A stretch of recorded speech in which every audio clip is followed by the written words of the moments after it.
অনেক দিন পরে তোমাদের সঙ্গে আবার একটা নতুন ক্যাফে সন্ধান নিয়ে চলে এসেছি। বেশ কয়েকদিন হলো বড় ব্লগ শেয়ার করা হচ্ছে না। আসলে আমার ফোনে কিছু প্রবলেমের জন্য আমি শেয়ার করে উঠতে পারছিলাম। চলে গেছিলাম আগরপাড়ার একটা ছোট্টখাটো রুফটপ ক্যাফেতে।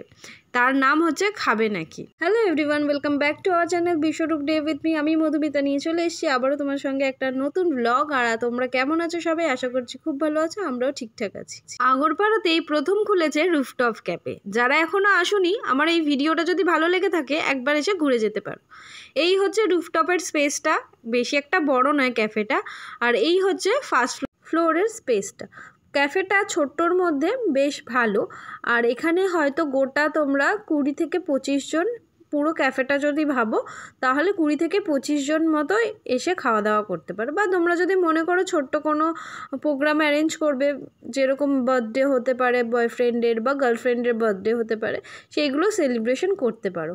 আর এই হচ্ছে মেনু কার্ডটা, পজ করে দেখে নিও। আমরা কি কি ট্রাই করেছিলাম সেটাও তোমাদেরকে অবশ্যই দেখাবো।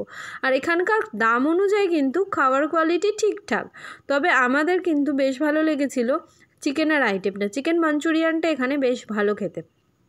তাছাড়াও তোমরা কম্বো পাবে, তোমরা যদি কম্বো চাও সেটাও খেতে পারো। কম্বোতে রয়েছে লাচ্ছা পরোটা, মাটন কষা, আর বাদবাকি দেখো তোমাদের সঙ্গে পুরো আমি মেনু কার্ডটা শেয়ার করলাম। মেনলি এই ক্যাফেটা আগরপাড়াবাসীদের জন্য খুবই সুবিধা, কারণ আগরপাড়ার মধ্যে এই ক্যাফেটা। যারা সোদপুর, বেলগড়িয়া বা খড়দা থেকে আসতে চাইছো তাদের জন্য একটু দূর হয়ে যাবে। তারপরও যদি তোমরা মনে করো যে একবার এসে ঘুরে যাবে, অবশ্যই এসে ঘুরে যেতে পারো।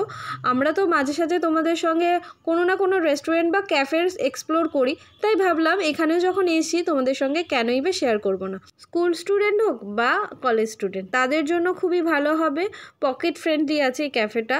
দাম অনুযায়ী খাওয়ার কোয়ালিটি ঠিকঠাক। তোমরা যদি আসতে চাও একবার এসে ঘুরে যেতে পারো। আর এই যে হচ্ছে রুফটপটা, তোমাদের রুফটপ থেকে আমি বাইরেটাও দেখিয়ে দিচ্ছি। আর লোকেশানটাও তোমরা আশা করি বুঝতে পারছো। আমি ভিডিও শেষে তোমাদেরকে প্রপার লোকেশানটাও দেখিয়ে দেবো। যারা তোমরা আমার এই ব্লগটা দেখছো, যদি ফেসবুক থেকে দেখে থাকো ফেসবুক পেজটা ফলো করতে একদম ভুলো না। আর যদি ইউটিউব থেকে দেখে থাকো তাহলে ইউটিউব চ্যানেলটা সাবস্ক্রাইব করতে কিন্তু একদম ভুলবে না। তো এই হচ্ছে ক্যাফেটা। আর আমি আর গুলো এখানে বসে আছি। আমরা 3 জনেই গেছিলাম কিন্তু এই ক্যাফেটা। যদি বাচ্চাদের নিয়ে যান, রাত্রেবেলা যেহেতু লাইটটা একটু কম থাকে, এখানে মশার উৎপাত আছে, যদি পারেন তো বাচ্চাদের একটু ওডোমস লাগিয়ে নিয়ে যাবেন। বাকি আমরা কি কি ট্রাই করেছিলাম চলো এবার তোমাদেরকে দেখাই। আমরা ফার্স্টে স্টার্টারে যেটা অর্ডার করেছিলাম চিকেন উইংস, যেটা চিকেনের পিসগুলো মিডিয়াম সাইজ ছিল, তার সঙ্গে স্যালাড আর গ্রিন চাটনি ছিল। যদি বাচ্চাদেরকে খাওয়ান তাহলে বলবো একটু স্পাইসি আছে, বাচ্চারা স্পাইসি খেতে পারলে অবশ্যই খাওয়াবেন, যদি না পারে তাহলে অ্যাভয়েড করবেন। আর যারা স্পাইসি খেতে পারো তাদের জন্য ঠিকঠাক, অনেকটা তন্দুরি চিকেনের মতোই কিন্তু টেস্টটা ছিল। আমাদের এটা মোটামুটি লেগেছে। দাম অনুযায়ী চিকেনের সাইজ আর চিকেনের টেস্টটা ঠিকঠাকই ছিল। আমার খুব একটা ভালো লাগেনি, আমি যেহেতু খুব একটা স্পাইসি খেতে পারি না, সেই জন্য আমার ভালোই ঝাল লেগেছে। তো বিশ্বর এটা ভালোই লেগেছে। আর এটা টেস্ট যেরকম বললাম পুরো তন্দুরি চিকেনের মতোই। এরপর আমরা যেটা ট্রাই করেছিলাম চিকেন মাঞ্চুরিয়ান আর তার সঙ্গে এগ ফ্রাইড রাইস। চিকেন মাঞ্চুরিয়ানেরও চিকেনের পিসগুলো ঠিকঠাক ছিল আর তার সঙ্গে গ্রেভিও ছিল, দুজনের মিলে শেয়ার করে খেতে পারবেন। আর ফ্রাইড রাইসটা এখানে কিন্তু ছোট চাল দেওয়া ছিল, তবে টেস্ট ঠিকঠাক ছিল, দাম অনুযায়ী পারফেক্ট একদম। আর এখানে কিন্তু চিকেন মাঞ্চুরিয়ানটা শেয়ার করে খেতে পারবে। চিকেন ছিল 8 পিস আর মিডিয়াম সাইজ ছিল। এবার তোমাদেরকে দেখিয়ে দেবো ফ্রাইড রাইসটা সার্ভ করে যে কেমন কোয়ান্টিটি। অ্যাকচুয়ালি আমাদের জন্য সাফিসিয়েন্ট ছিল কিন্তু এই 1 প্লেট, কারণ আমি বিশ্ব দুজনেই খুব একটা খেতে পারি না। তো ওদের জন্য কিন্তু ঠিকঠাক ছিল প্রত্যেকটা আইটেম। তবে খুব ভালো লেগেছে বলবো না, ফ্রাইড রাইসটা মোটামুটি। চিকেন মাঞ্চুরিয়ানটা আমি ভিডিওর প্রথমেই বললাম আমাদের বেশ ভালো লেগেছিলো, সাইজ আর কোয়ালিটি খুবই ভালো ছিল আর টেস্টটাও বেশ ছিল। এগ ফ্রাইড রাইসের টেস্টটা ভালো ছিল, কিন্তু চালটা যেহেতু ছোট, তো সেরকম একটা ফ্রাইড রাইসের যে ফ্লেভারটা থাকে সেই ফ্লেভারটা ঠিক পাচ্ছিলাম না। তবে ভালো খেতে ছিল, ওভারঅল সব ঠিকঠাকই। তোমরা চাইলে একবার ট্রাই করতে পারো। যারা বেলগড়িয়া, আগরপাড়া, সোদপুর দিয়ে আসতে চাইছো তারাও আসতে পারো। বিশেষ করে আগরপাড়ার লোকেদের জন্য খুব ভালো হবে। এই ক্যাফেটা এসে তোমরা খাওয়া দাওয়া করে যেতে পারো। যদি তোমরা আমার এই ভিডিওটা দেখে আসো অবশ্যই কিন্তু আমাকে কমেন্ট করে জানিও তোমাদের এই ক্যাফেটা কেমন লেগেছে। আমার দার্জিলিংয়ের ব্লগগুলো কিন্তু এখনও তোমাদের সঙ্গে শেয়ার করে উঠতে পারিনি, খুব ইচ্ছা আছে তাড়াতাড়ি শেয়ার করব, কারণ আমার যেহেতু কদিন ধরে প্রবলেম চলছিল ফোনের, যেহেতু আমি ফোন থেকে এডিট করি, সেই কারণে আমি এডিট করে উঠতে পারছিলাম না। আশা করছি এরপর থেকে তোমাদের সঙ্গে শেয়ার করতে পারবো।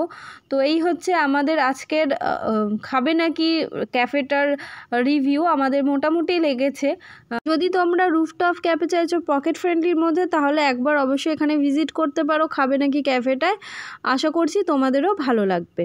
যেহেতু আমরা সানডে দেখে গেছিলাম, বেশ ভিড় ছিল, তাই জন্য আমি ঢুকতেই তোমাদের সঙ্গে পুরো ক্যাফেটা শেয়ার করতে পারিনি। তাই নামার সময় তোমাদেরকে বাকিটা দেখিয়ে দিচ্ছি। বাকি তো স্পেসটা কীরকম সেটা দেখিয়ে দিলাম। ক্যাফের একদম গ্রাউন্ড ফ্লোরেই কিন্তু ওদের খাওয়ার যে কিচেনের ব্যবস্থাটা সেটা নিচেই, আর তাছাড়া ওপরেই কিন্তু ওদের বেসিনের ব্যবস্থা আছে, যেখান থেকে তোমরা হাত ধুয়ে খাবারের জন্য উঠতে পারো। তবে আরেকটা কথা বলে দিই, এখানে যেহেতু নিচে সব খাবারের ব্যবস্থা, তো ওদের একটু সার্ভ করতে টাইম লাগে বা অর্ডার নিতেও কিন্তু বেশ একটু টাইম লাগে।